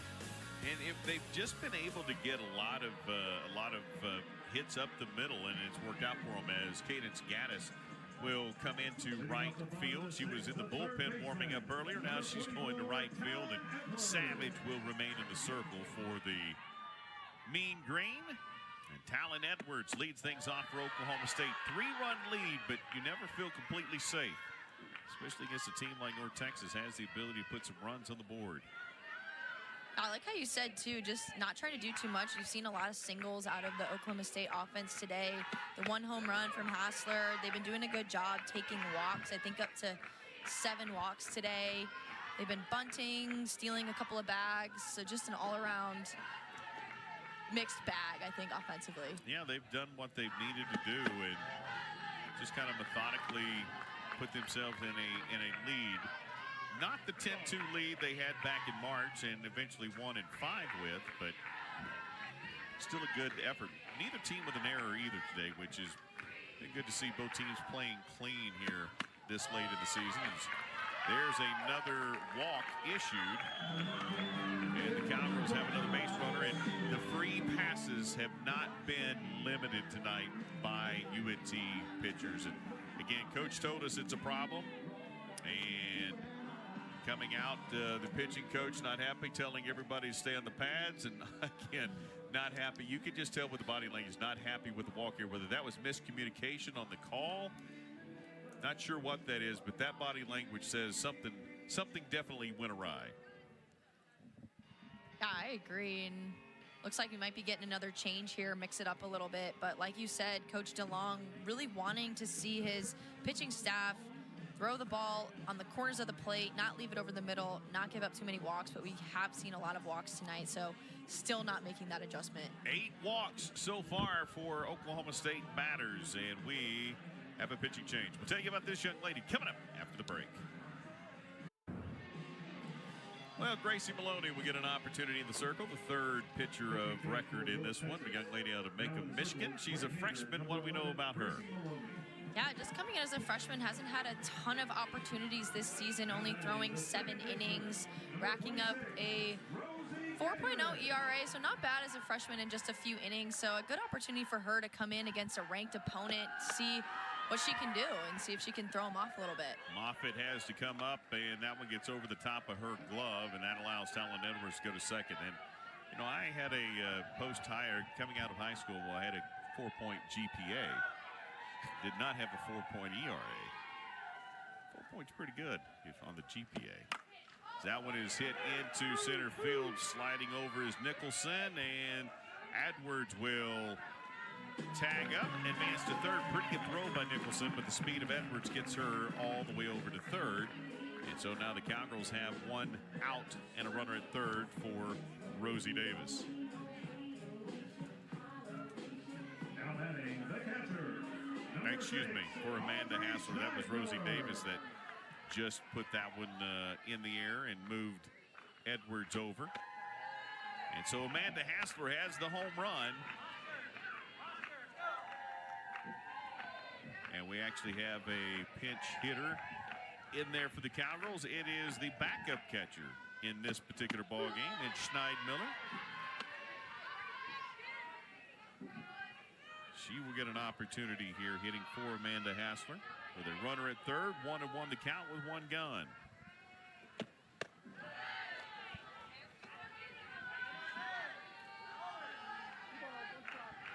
2 balls, 1 strike here for kind of a methodical game. It's been a good game for Oklahoma State and for North Texas, and both have played pretty well. It's just been a few too many mistakes. A season high 8 walks for Oklahoma State in this game. Is again, the pitchers have just, for North Texas, given them a little bit too much of an easy way tonight.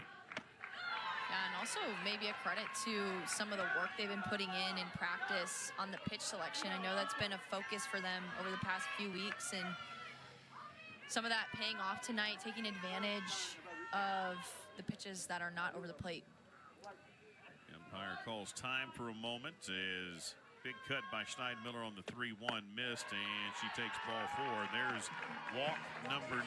To your point, again, just being very disciplined on full counts, making sure that it's exactly what you want or let it go. I wonder if Savage over there in the bullpen trying to work on a couple of her pitches and just dial it in a little bit more and maybe come back into this game. I was honestly a little surprised that she came out with still just a few more outs for them to get in this game. And Savage is back in the bullpen working again, so not sure what. Again, there was a miscommunication between her and Moffitt, and the pitching coach was not happy, and that's why that change was made. And now you're actually got another young lady over there working in the bullpen, so they continue now with the game in jeopardy, maybe trying to get that work in that we were talking about. By the way, that's the 200th walk allowed by North Texas tonight. Oklahoma State on the other side has only issued 2 walks in this game, 9 by Oklahoma State, and that one is hit sharply into the gap. That one is to the wall, off the top of the glove of Bear Paw, and the Cowgirls score Talon Edwards, and they advance to second and third with 1 out, and that's a good bit of hitting right there by the Cowgirls. Let's take a look at this pitch right here. This was close to being out of here. yeah, that pitch fully on the plate, a little bit outside, and Carly Godwin getting a good barrel on it. I thought the right fielder, Gaddis, had a good chance making that catch. Good effort in the right center field gap, but Carly Godwin able to get it, I think, just a little bit too deep and a little bit out of her reach. So Claire Tim comes right back. That one is going to be a shot into McNeamer, and the Cowgirls are going to tag up to get their second run. So they scored 2 in the 4th, 2 in the 5th, and they've scored now 2 in the 6th. 2 gone and still a runner in scoring position. So starting to capitalize right now on some of the UNT free passes here in this game. Yeah, I was just going to say that shows why the walks have been so killer for North Texas. If they don't let those runners on, it's a completely different inning, and who knows, maybe they're only down by a couple runs at this point. It's those 9 walks tonight and the extra base runners that have allowed Oklahoma State to just manufacture more offense. Indeed it has, and Cowgirls now with a 6-1 lead. Throw down. Godwin back head first, gets her hand in there. Michaela Wark with lots of power. Is a good shot at Godwin, and a shot to Moffitt. Again, trying to make sure the communication is right between the battery here. And Wark fouls that one back into the backstop. And the Cowgirls have Lexi McDonald, Michaela Wark, Amanda Hassler, Carly Godwin, Rosie Davis. I mean, there is some power in this lineup. It just has not been as consistent. When Kenny Gajewski was talking about this lineup early in the season, he's like, I don't know how I'm going to get them all in there. There's just too many good hitters, and he thought that would be a mighty struggle, but he's been able to do that. But that's what they're trying to do, is get some consistency. What a catch! What a hit! What a better catch. Nicholson robs a home run. What a play out in center field by North Texas. That is an incredible grab. That looked like it was going to sound the horn, but it did not. Yeah, Nicholson dropping back on this pitch, jumping over the fence and making the out for the defense. Distance, only down by 5. That's definitely doable for them. Saw a young man wearing some red dirt baseball. Good to see some young baseball players here enjoying the softball game, as we see Hathu is now playing at first base for Oklahoma State. And Tatum Sparks will lead things off for the Mean Green in the top of the 7th. Last call for Texas Tech, minus a 5-run spot here in the top of this inning. And Ruby Malin's still in there, and ahead here is Sparks 0-2. Again, the confidence to be able to pitch to contact, not making the perfect pitch. You don't want to give up hits and runs, but when you're up 6-1, it's a little easier trying to find that spot than it is when you're trying to be perfect in a 1-run game, as Schneidmiller is now behind the dish as well. Came in and hit for Hassler. Now she's working behind the plate. lots of, here's the thing I don't think people realize. If you don't sit close, or you're not sitting out there, or you're not haven't played like you did, how much communication from that dugout to the players on the field. It's continual. She was looking in, talking to someone right there. There is constant conversation being had between Kenny and Carrie and Vanessa, Coach DeLong, his staff. There is so much conversation you really don't know goes on unless you're sitting out there.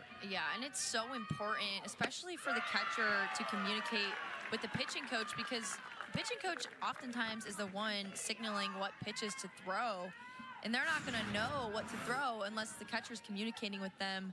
But I love Ruby Malin in this at-bat. Starting out with her drop ball, got 2 early strikes, mixed it up, went high in the zone, threw off Sparks' eyes, her eye level, her vision, and then comes back with that drop ball and able to get the strikeout. That was a great job. There's the communication we were just talking about, right, as you said, and that makes it doable. And again, right now, Ruby is coming right after the batters as she'll get an opportunity here. Nicholson robbed the Cowgirls of a home run. She represents just one of 2 final potential outs for North Texas in this one. They need some offense. The defense was there. They need offense. She's behind 0-2. Second consecutive batter, the Cowgirls have come out. We got the stat earlier. When the first pitch was a strike, it was outs. When it was not a strike, it was walks. Oklahoma State stymied that. North Texas has been unable to do so. That one misses outside. The Cowgirls' efforts with runners in scoring position much better tonight. 4 of 13. North Texas just 1 of 5. Yeah, and a lot of times that is the stat that makes all the difference. It's the team that can get the clutch hit and put runs on the board. And Oklahoma State clearly has done a better job tonight than they have most of the season. Yeah. And it's paid off. They put up 6 runs today. And also the pitching staff, Riley Crandall, Ruby Malin doing a good job holding down a powerful and dynamic North Texas offense. No doubt about it, they have indeed. And the Cowgirls have still left 10 on the bags. North Texas has only left 4. And 4 consecutive strikeouts for Ruby Malin as they get the throw down, as that got by Steinmiller, but she makes the throw, and out number 2 as we take a look at this one. And Ruby Malin again just going down, taking a little bit off this pitch, not even close to the strike zone, but as a batter, that pitch looks like it's coming in at your knees and makes you want to swing at it so bad. I love how many strikeouts Ruby Malin gets swinging. She's already got 6 strikeouts in just 2 1/3 innings in this ball game. So she's getting them swinging, and she's getting them often right now. And again, starting out ahead of the batter. I was going to say, oftentimes what we see with Ruby Malin is she pounds the zone early, gets a lot of early strikes looking, and then batter starts swinging at her junk, and that's how she's able to get so many strikeouts, swinging and missing. Absolutely. And again, she has commanded the circle. She has gotten 4 consecutive strikeouts.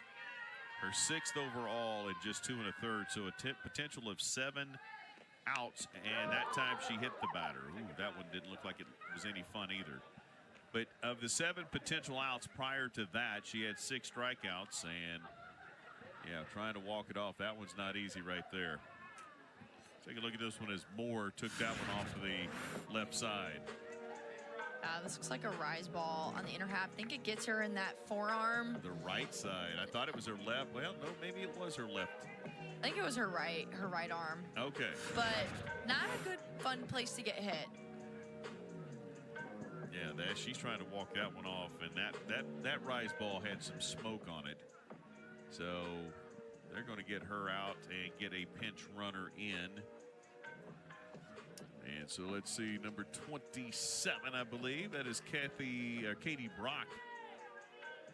It is, in fact, Katie Brock, and she'll get an opportunity as Moore will come out after being hit. Down to their last at-bat here. They'll go with the freshman, McNeamer. 1 of 2 McNeamers on the team. Did you ever get a chance to play much with the sibling? Me, no. Yeah. No, I wish. That would have been really convenient to have someone to constantly practice with. And I just love that they're on the same college team, too. Yeah, Like, that's what are so the odds unique. of that? Yeah, very, tells you how talented they are. And great opportunity. And for the third consecutive batter in this inning, Ruby Malin starts out 0-2. Already a couple of strikeouts for McNeamer. Again, the freshman, she's been off balance. Riley threw her off with a strikeout pitch. Same thing for, actually, she swung at both of them, but Ruby got her the last time in the 5th. Down 6-1. The last hope for North Texas. That one's high out of the zone. 1-2.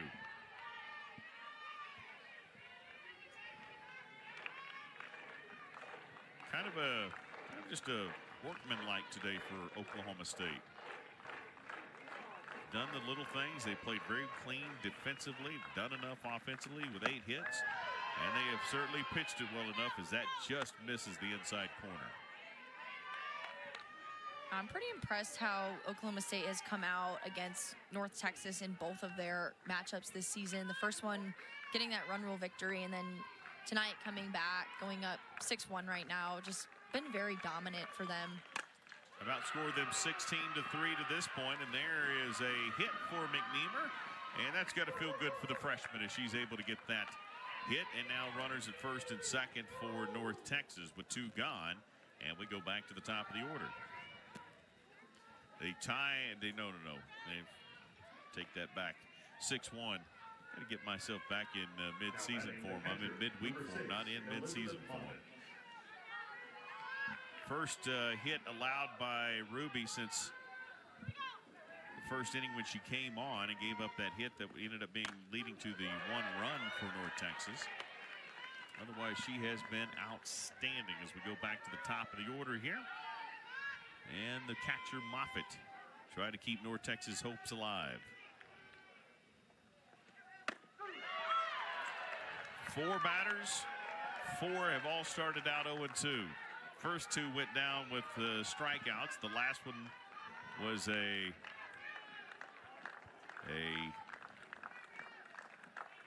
little single after the hit by pitch, but she has been very, very good, and she ends this with a strikeout. So Ruby Malin makes her mark on this one. 7 strikeouts in the ball game. Oklahoma State's going to win it 6-1, and it was a good win.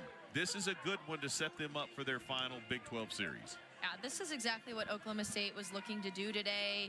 Come in, take their walks, move runners over, do the little things right, get a lot of singles. They pitched very well. Crandall and Ruby Malin combined, only giving up 1 run. So just a great midweek game for them, giving them some momentum going into their senior weekend against Utah and then also the Big 12 tournament. Terrific.